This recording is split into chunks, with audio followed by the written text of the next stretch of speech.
Al-Iman TV, sarana penyubur keimanan. Ma'asyiral muslimin rahimakumullah.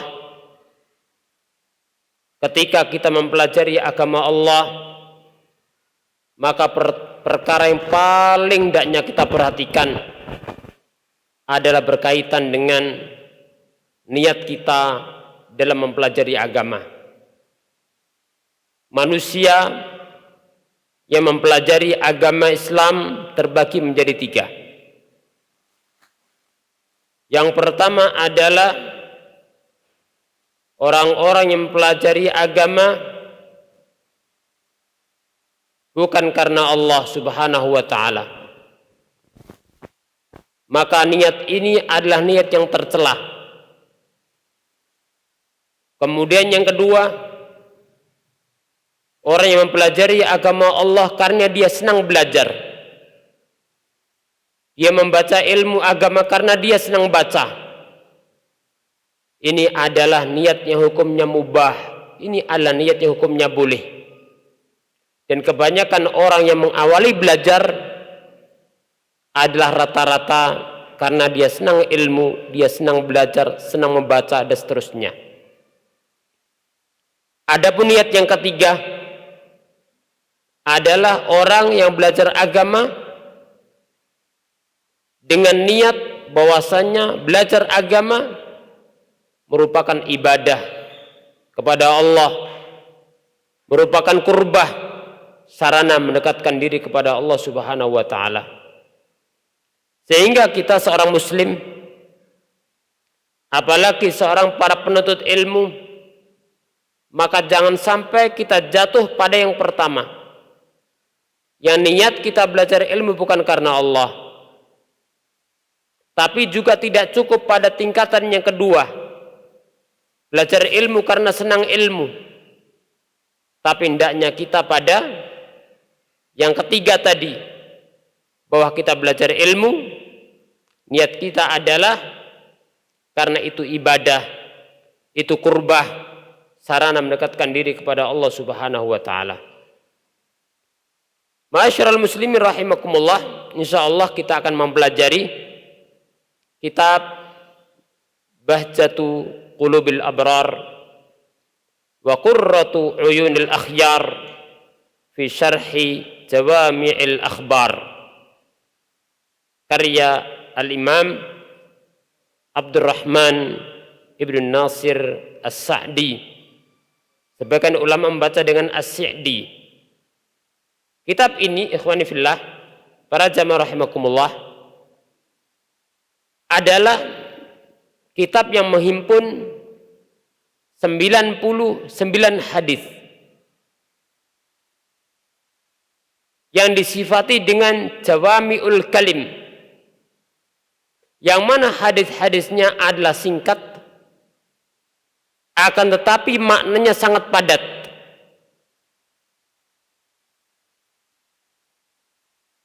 Dan kitab ini diharapkan seperti judulnya, Bahjatu Qulubil Abrar, yang artinya adalah kegembiraan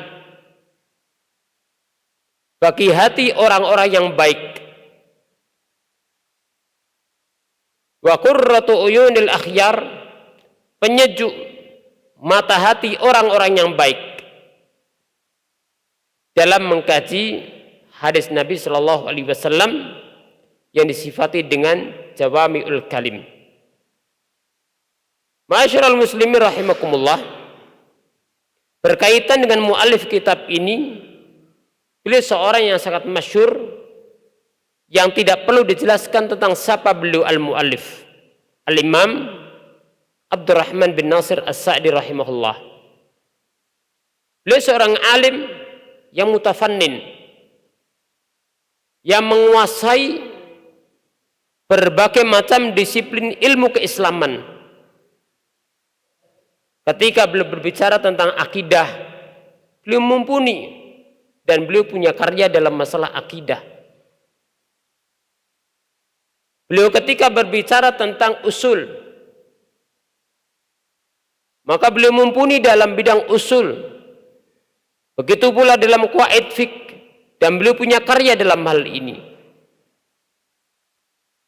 Beliau ketika berbicara tentang masalah bahasa, beliau mumpuni dalam masalah bahasa. Dan gaya bahasa beliau ketika menulis kelihatan bagaimana dalamnya bahasa beliau. Ketika berbicara tentang tafsir, maka beliau adalah imamun fit tafsir, dan karya besar beliau adalah Taisir Karimur Rahman fit Tafsir Kalamil Mannan, yang dikenal dengan tafsir As-Sa'di. Kitab tafsir yang sangat indah, yang menjelaskan intisari daripada tafsir Al-Quranul Karim. Ketika kita mengetahui akan bagaimana karya Al-Imam Sa'di, maka kita akan tahu bagaimana hebatnya Al-Imam Sa'di ini. Termasuk apabila kita mengetahui para murid beliau seperti Al-Imam Ibnu Utsaimin, Muhammad bin Shalih Al-Utsaimin rahimahullahu taala, kita akan mengetahui bagaimana hebatnya Syekh Sa'di ini. Karena apa? Wa min atharim ta'rifunahum. Engkau ingin kenal siapa mereka? Lihat dampaknya, lihat bekasnya, lihat karyanya. Maka ketika seorang memiliki murid yang hebat-hebat, yang baik-baik, ini adalah bagian daripada buahnya.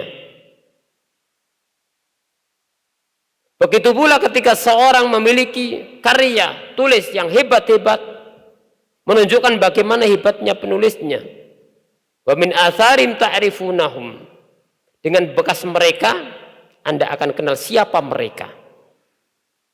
Ma'asyiral muslimin rahimakumullah, kita akan mengkaji kitab Qurratu Bahjatu Qulubil Abrar wa Qurratu Uyunil Akhyar.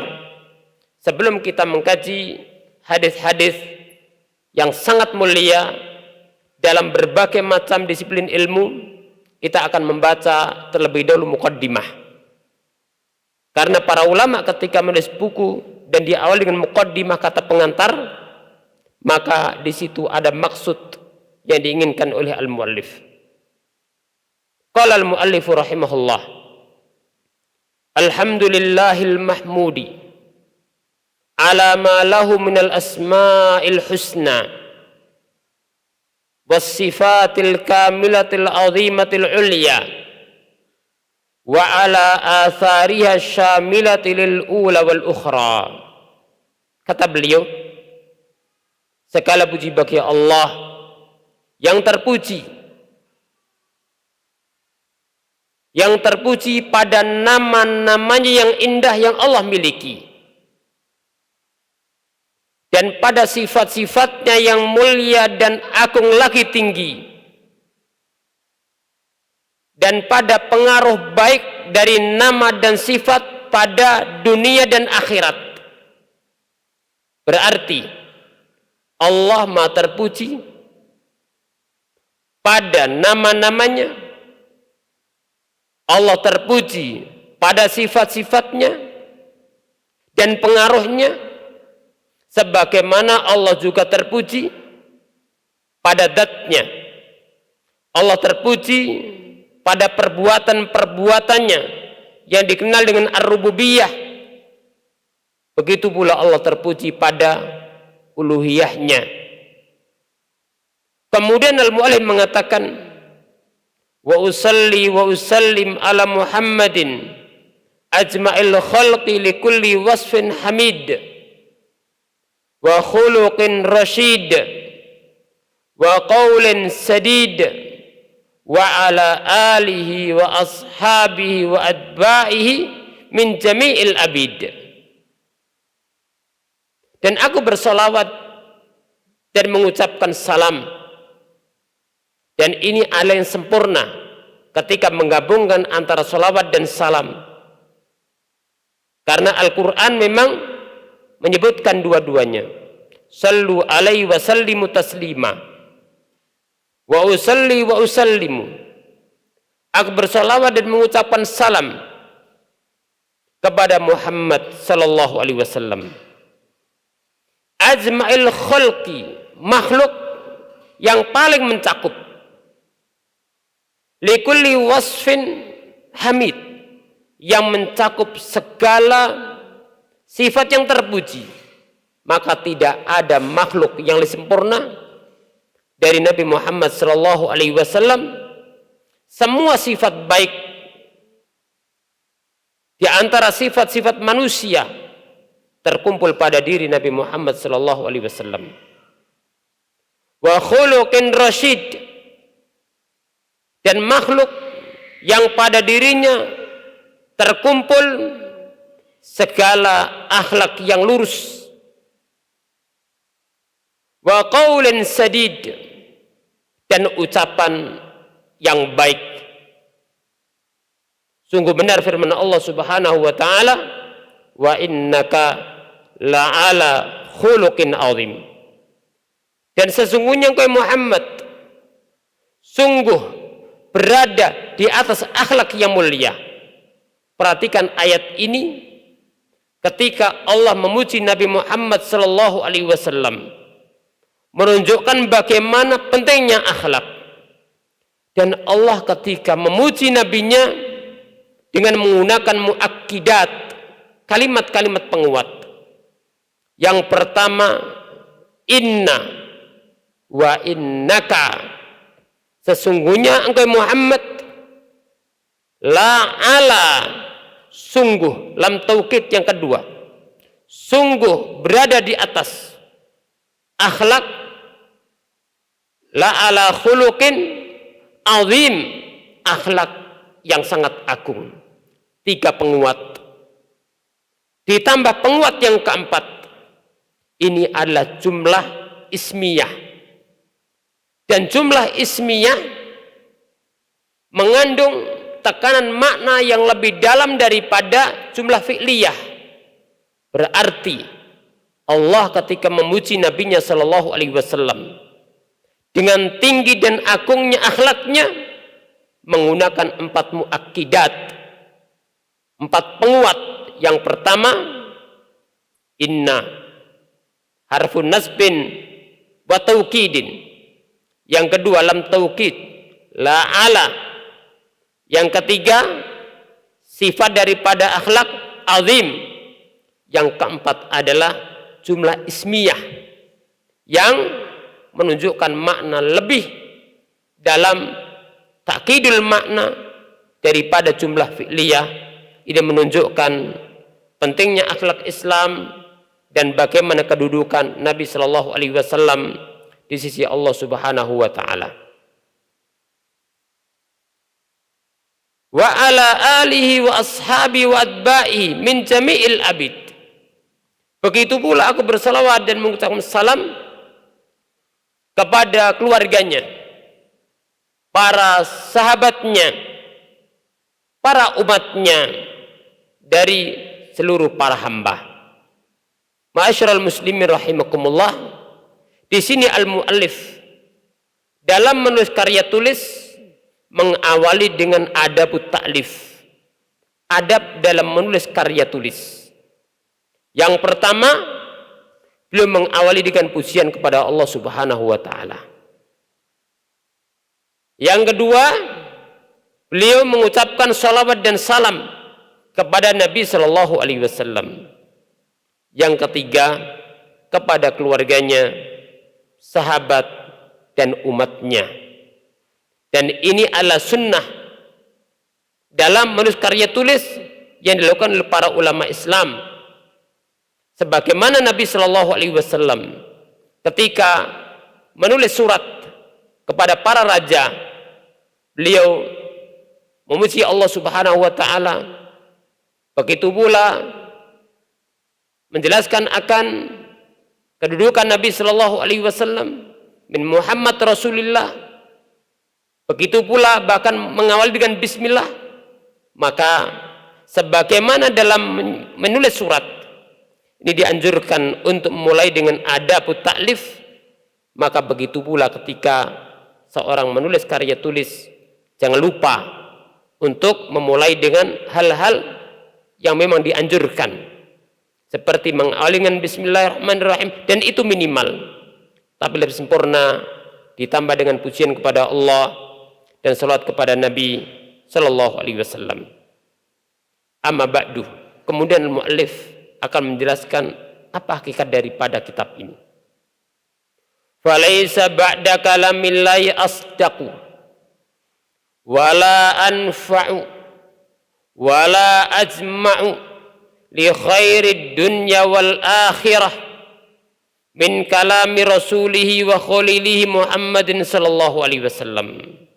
Tidak ada ucapan setelah firman Allah, tidak ada ucapan setelah firman dan ucapan Allah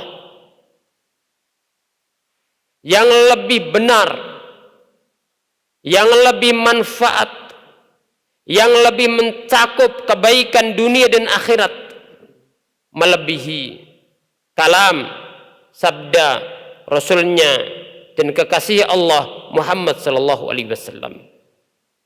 Maka di sini Al-Imam Sa'di menjelaskan beberapa sifat hadis dan sunnah Nabi sallallahu alaihi wasallam. Yang pertama adalah bahwasanya hadis Nabi sallallahu alaihi wasallam dan sunnahnya disifati dengan asdaq, ucapan yang paling benar, yang paling jujur. Maka sebagaimana Al-Quran itu adalah kalamullah yang pasti benar, yang pasti jujur, begitu pula sabda Nabi sallallahu alaihi wasallam pasti benar, pasti jujur. Karena kedua-duanya adalah wahyu. Wa ma yantiqu anil hawa in huwa illa wahyu yuha. Tidaklah beliau Muhammad sallallahu alaihi wasallam, tidaklah dia Muhammad itu berbicara dengan hawa nafsunya, melainkan wahyu yang diwahyukan oleh Allah Subhanahu wa taala. Berarti wahyu itu ada dua. Yang pertama adalah wahyul kitab, Al-Qur'anul Karim. Yang kedua adalah wahyu sunnah Nabi sallallahu alaihi wasallam. Jadi yang pertama, sifat hadis Nabi sallallahu alaihi wasallam adalah asdaq, ucapan yang paling jujur. Yang kedua anfa, yaitu kalam yang paling manfaat. Yang ketiga adalah yang paling menghimpun dan mencakup kebaikan dunia dan akhirat. Maka apabila kita menginginkan ucapan yang jujur, maka dengarlah kalamullah dan sabda Nabi sallallahu alaihi wasallam. Apabila kita menginginkan ucapan yang paling manfaat, maka banyaklah mendengarkan firman Allah dan sabda Nabi-Nya sallallahu alaihi wasallam. Apabila kita menginginkan ucapan, kalam yang paling mencakup kebaikan dunia akhirat, maka dengarkanlah, bacalah, pelajarilah firman Allah dan sabda Nabi sallallahu alaihi wasallam. Wala asdaq, tidak ada lebih jujur, lebih benar, tidak pula anfa, lebih manfaat, tidak pula lebih mencakup kebaikan dunia akhirat setelah Al-Qur'anul Karim melebihi sabda Nabi sallallahu alaihi wasallam, Rasul dan khalilnya. Mengapa masyarul muslimin? Idh huwa a'lamul khalqi. Kenapa sabda Rasulullah itu paling benar, paling manfaat, paling baik? Yang pertama alasannya adalah huwa a'lamul khalqi. Karena Nabi sallallahu alaihi wasallam adalah makhluk yang paling berilmu. Makhluk yang paling berilmu tentang Allah, paling berilmu tentang agamanya, paling berilmu tentang jalan menuju surga dan jalan selamat dari neraka. Makanya Ibnu Qayyim mengatakan, kullu tariqin ilallah masjud ila tariq Muhammadin sallallahu alaihi wasallam. Semua jalan menuju Allah tertutup. Semua jalan menuju surga Allah tertutup, kecuali jalan yang dilalui oleh Rasulullah sallallahu alaihi wasallam. Idh huwa alamul khalqi, karena Rasulullah adalah makhluk yang paling berilmu. Dan beliau bersabda, ana a'lamukum billah, aku adalah orang yang paling berilmu tentang Allah.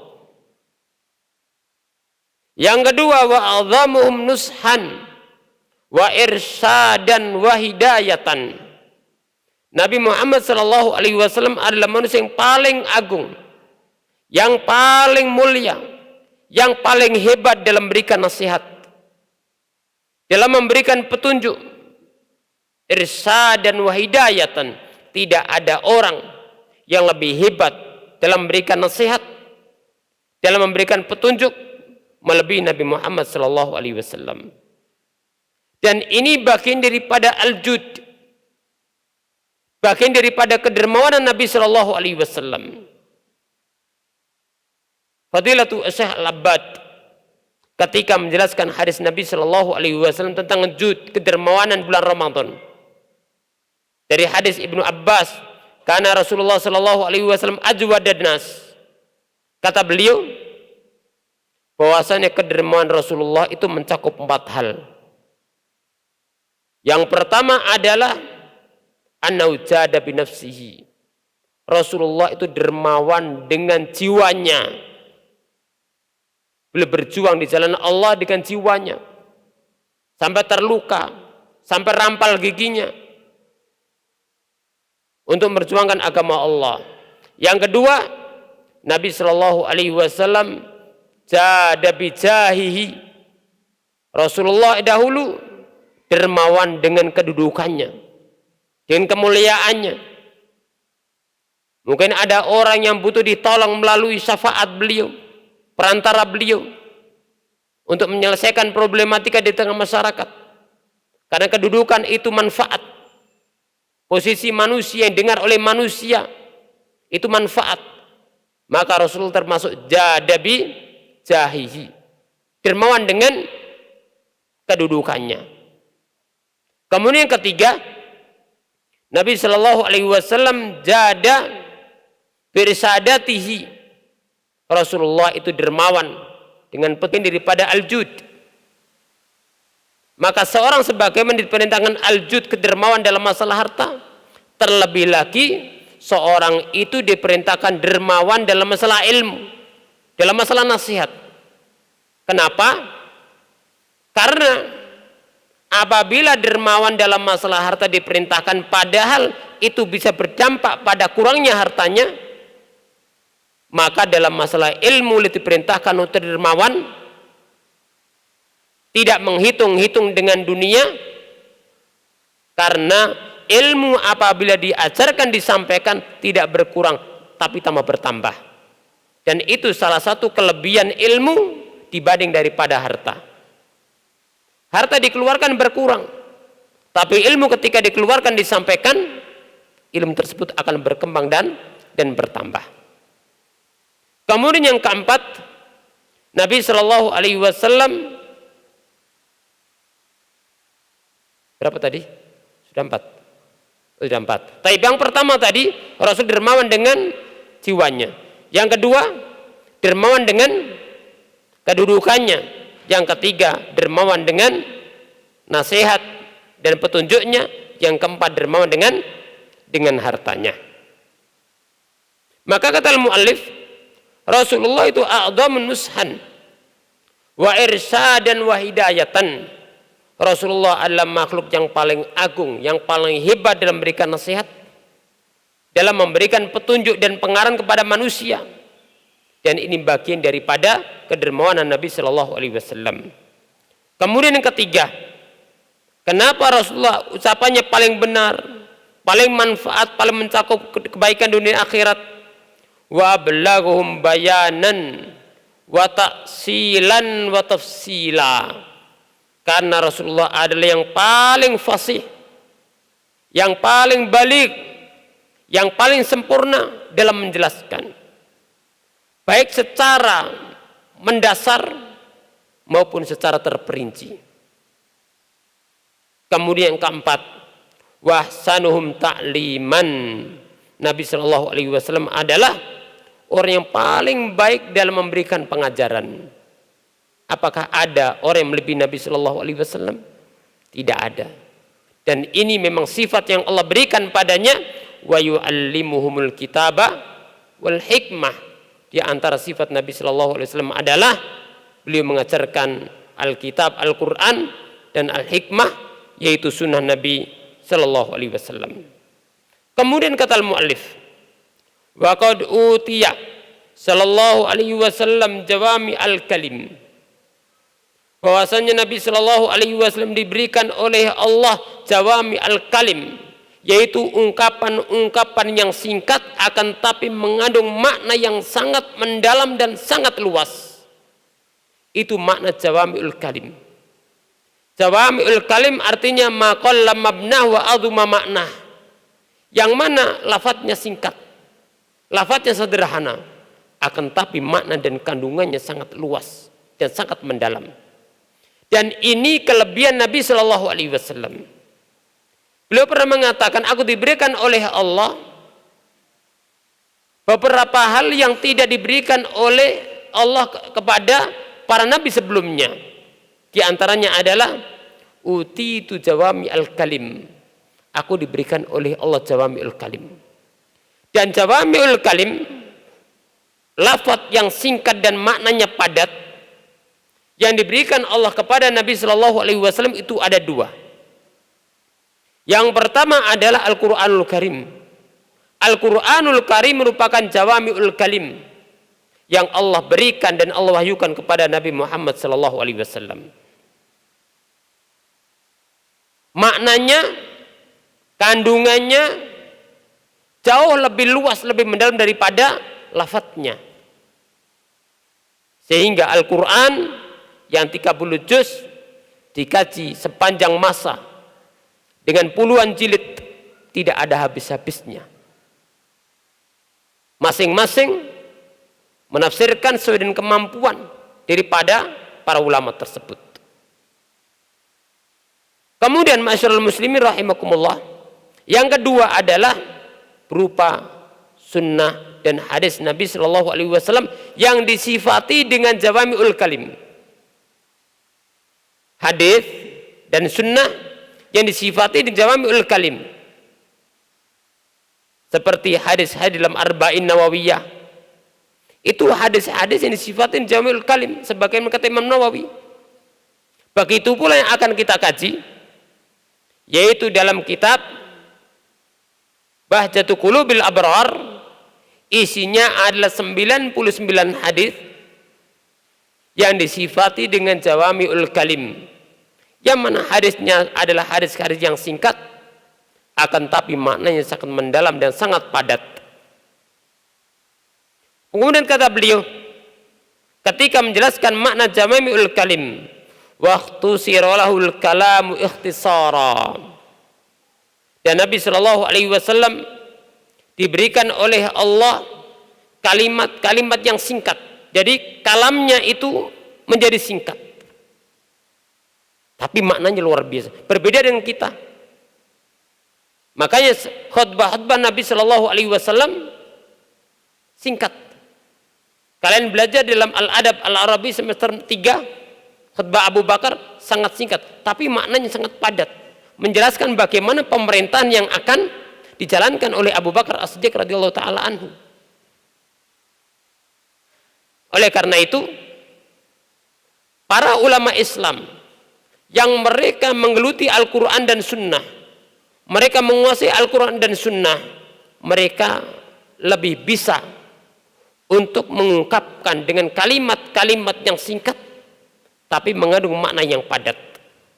Sehingga dikatakan dan disebutkan dalam syarah Al-Aqidah Thahawiyah, kalamus salaf qalil katsirul barakah, wa kalamul khalaf katsir qalilul barakah. Ucapan para ulama salaf dahulu itu singkat, akan tapi makna dan kandungannya sangat barokah. Akan tapi kalamul khalaf, orang belakangan, itu banyak panjang lebar, akan tapi sedikit barokahnya. Maka apabila kita ingin mendekat kepada metode para salaf dahulu, maka kita harus lebih banyak kembali kepada Al-Quranul Karim mengkajinya, kembali kepada sunnah Nabi Shallallahu Alaihi Wasallam mengkajinya, dan kembali kepada kalam para ulama salaf dahulu, bagaimana mereka menjelaskan tentang agama ini. Kemudian masyarul muslimin rahimakumullah, bihaitsu kana yatakallamu bil kalamil qalil lafdhuh al katsirati ma'ani. Antum perhatikan bagaimana makna jamul kalim ini yang Allah berikan kepada Nabi sallallahu alaihi wasallam, bahwasanya Nabi sallallahu alaihi wasallam ketika berbicara itu beliau berbicara dengan lafaz yang sangat sedikit. Bil kalamil qalil lafdhuh, lafaznya sedikit.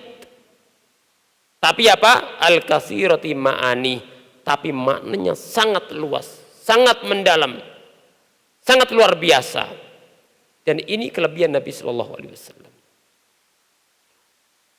Wa ma'a kamalil wuduh wal bayan alladzi wa a'la rutabil bayan. Ketika Rasul mengungkapkan dengan singkat, bukan tidak jelas, tapi apa? Lafadznya singkat, maknanya padat, tapi dibarengi dengan penjelasan yang sempurna. Dan ini adalah setinggi-tinggi tingkatan dalam masalah bayan, dalam menjelaskan, dalam masalah fasahah, dalam masalah balaghah yang dimiliki oleh Nabiul Islam alaihi salatu wassalam. Kemudian beliau mengatakan di akhir muqaddimah, waqad badali an adhkura jumlatan salihatan min ahadithil jawami'i fil mawadhi'il kulliyah. Kata beliau, dan sungguh telah jelas bagiku, qad bada bima qad dhahara, telah jelas bagiku untuk menyebutkan jumlatan salihah, artinya beberapa hadis yang baik, yang sesuai dari hadis Nabi sallallahu alaihi wasallam yang disifati dengan jawami fil mawadhi'il kulliyah, dalam maudhu', dalam tema-tema, dalam pembahasan yang mencakup, yang di dalamnya ada pembahasan tentang akidah, yang di dalamnya ada pembahasan tentang ibadah, di dalamnya ada pembahasan tentang akhlak, di dalamnya ada pembahasan tentang adab, di dalamnya ada pembahasan tentang ahkam, tentang usul, tentang qawaid, dan lain sebagainya daripada abwabuddin. Karena memang Al-Imam Sa'di ini mutafannin, seorang yang hebat dalam berbagai macam disiplin ilmu. Maka ketika beliau mensyarah Jawami'ul Akhbar, maka di dalamnya tergambar bagaimana hebatnya ilmu Syekh Sa'di rahimahullahu ta'ala. Oleh karena itu, sebagian para ulama yang memberikan komentar terhadap kitab ini, ada yang menyimpulkan di bagian akhir qawaid al-kulliyah, itu kaidah-kaidah dan usul dari kitab Bahjatul Qulubil Abrar, ditaruh di bagian terakhir. Wal jawami'u min jinsin au nau'in au babin min abwabil ilmi. Wal jawami', hadis-hadis yang kita bahas adalah hadis-hadis yang jawami', yang mencakup pada jenis atau suatu bagian dari bagian ilmu, atau bab min abwabil ilmi, dari bab-bab ilmu, sehingga disimpulkan kitab ini tidak mengkaji satu bab, tapi mengkaji berbagai macam disiplin pembahasan, sehingga kitab ini butuh diberikan perhatian. Menurut Syekh Abdul Razak Al-Badr hafizahullah ta'ala, ketika menjelaskan tentang kitab ini, beliau memberikan nasihat kepada kita, perhatikan kitab ini. Satu, hafalkan hadis-hadisnya. Yang kedua, pelajari maknanya dan amalkan. Pelajari dan amalkan.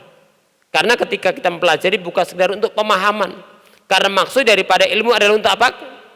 Untuk diamalkan, dipraktekkan. Kalau ilmu tanpa amal, tidak ada faedahnya. Tidak sama dengan, tidak ada bedanya antara seorang muslim dengan orang-orang orientalis. Mereka belajar tentang Islam bukan untuk mengetahui hakikat untuk diamalkan Islam ini, tapi sekarang mereka dijadikan sakofat, atau mereka ingin mencari titik negatif daripada Islam itu sendiri. Kemudian ma'atakallum ala maqasidiha, dan muallif akan berbicara tentang maqasid, yaitu hikmah daripada pembahasan-pembahasan yang ada dari hadis-hadis yang ada. Apa maksud-maksud hadis jawami tadi? Apa hikmah-hikmahnya? Wa ma tadullu alaih, dan apa yang dikandungnya? Ala wajhin yahsulu bil idah wal bayan mal ikhtisar. Kata beliau, dalam menjelaskan maksud dan kandungannya adalah yang sifatnya ringkas. Ala wajhin yahsul bil idah wal bayan mal ikhtisar. Ringkas, tidak panjang lebar, tapi tetap akan dijelaskan dengan jelas dan gamblang, kata beliau. Ma'al ikhtisar. Jadi ringkas tapi apa? Tapi al-idah wal bayan. Idil maqamu la yaqtadi al-bastah. Karena kedudukan atau posisi saat ini atau keadaannya tidak mengharuskan untuk dijelaskan panjang lebar. Cukup dengan ringkas tapi apa? Yang penting jelas akan maknanya. Fa aqulu musta'inan billah. Kata beliau, aku mengucapkan, artinya mau memulai mensyarah kitab ini dengan minta pertolongan kepada Allah Subhanahu wa taala, sa'ilan, dan memohon kepada Allah at-taysir wa at-tashil, yaitu minta kemudahan dari Allah Subhanahu wa taala. Dan ini adalah perkara yang hendaknya kita perhatikan ketika ingin menjalankan suatu amal. Jangan pernah lupa mohon pertolongan Allah Subhanahu wa taala. Ihris ala manfa'uk wasta'in billah wala ta'jiz. Semangatlah menggapai yang manfaat bagimu. Mintalah pertolongan kepada Allah dan jangan lemah, jangan malas. Bahkan Allah berfirman, iyyaka na'budu wa iyyaka nasta'in. Ya Allah, kepadamu lah kami beribadah dan mohon pertolongan. Allah sebutkan ibadah secara umum, dan Allah sebutkan isti'anah, minta tolong secara khusus. Padahal isti'anah bagian daripada ibadah, karena ini menunjukkan seorang tidak akan bisa ibadah, tidak akan bisa beramal soleh tanpa pertolongan dari Allah Subhanahu wa ta'ala. Ma'asyiral muslimin rahimakumullah, insyaallah kita akan memulai mengkaji hadis-hadis dalam kitab Bahjatul Qulubil Abrar. Dari hadis yang pertama, yaitu tentang al-ikhlas fil a'mal. Kemudian hadis yang kedua, yaitu mutaba'atul Rasul sallallahu alaihi wasallam wa raddu muhdatsatil umur, dan menolak perkara yang diadakan dalam masalah agama. Kita baca hadisnya, insyaallah kita sarah pada pertemuan akan datang karena waktunya sudah mendekati waktu Isya. Al-hadisul awal. Hadis yang pertama yaitu al-ikhlas fil a'mal. Itu ikhlas dalam beramal. Apa arti ikhlas? Ikhlas artinya adalah tasfiyatu al-qalbi min iradati ghairillah. Arti daripada ikhlas adalah tasfiyatul qalbi min iradati ghairillah. Itu membersihkan hati kita dari segala keinginan yang ditujukan untuk selain Allah. Dari semua amal ditujukan karena Allah Subhanahu wa ta'ala. An Umar ibn Khattabi radhiyallahu an. Dari sahabat Umar bin Khattab radhiyallahu an, beliau mengatakan, sami'tu Rasulullah sallallahu alaihi wasallam yaqul, aku pernah mendengar Rasulullah sallallahu alaihi wasallam bersabda, innamal a'malu binniyat. Sesungguhnya amalan dengan niat. Hadis ini menunjukkan ini adalah hukum syariat tentang amal perbuatan. Hukum syariah anil amal. Innamal a'malu binniyat. Wa innamal likulli imri'in ma nawa. Dan sesungguhnya bagi setiap orang akan mendapatkan sesuai dengan apa dia niatkan. Ini adalah hukum syariah anil amil. Ini adalah menjelaskan tentang hukum syariat tentang orang yang berbuat. Jadi potongan yang pertama tentang perbuatan, yang kedua adalah tentang orang yang berbuat dan beramal. Kemudian Nabi Shallallahu Alaihi Wasallam menjelaskan satu amal, yang mana amalnya satu, tapi berbeda hasil pahalanya karena perbedaan niat. Faman kanat hijratu ilallah wa rasulih, fa hijratu ilallah wa rasulih. Barang siapa hijrahnya untuk Allah dan Rasulnya, maka hijrahnya untuk Allah dan Rasulnya. Allah muliakan amal yang dikerjakan karena Allah, sehingga Allah idhofahkan kepada Allah dan Rasulnya.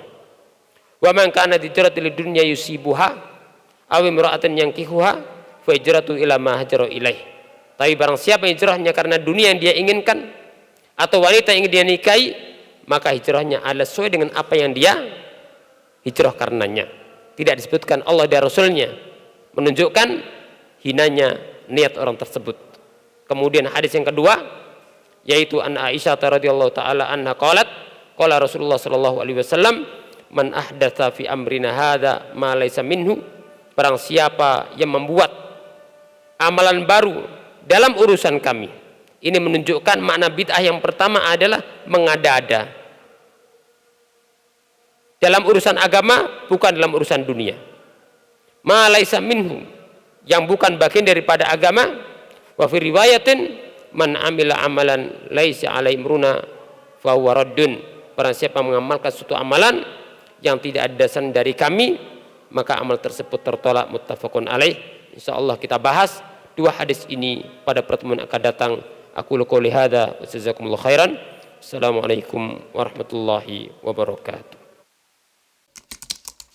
Dukung channel kami dengan like, subscribe, dan aktifkan notifikasi agar kamu tidak ketinggalan video-video menarik lainnya.